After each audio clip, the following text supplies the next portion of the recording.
So I want to hit the timeout for a second because at this point in your strategic customer conversations, you may be wondering, gee, is this really working? Am I getting inside their heads? So I want to give you some of the signals or signs that mean that you are on the right track. And I've touched on some of these.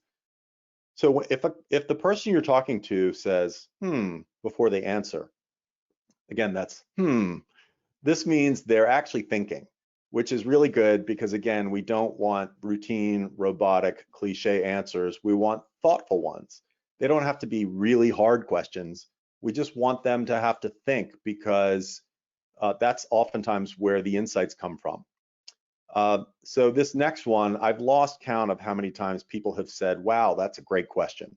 Again, it's a sign that you're provoking them to think. And by the way, since I authored these questions, I always say thank you.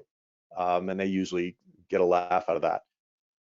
And then, hey, Bob, no one's ever asked me that before. So this is obviously great.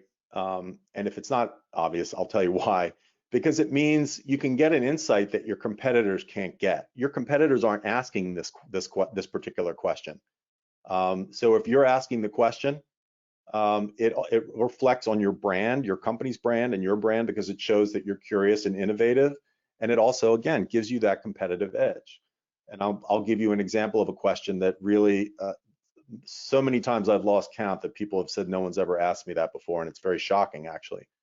And the last one's funny. It doesn't happen as much with the pandemic, but once in a while someone says, Bob, hold on, let me close the door. So I know when that happens, I do sort of a little virtual fist pump, and I think to myself, this is gonna be a good one. So those are some signs.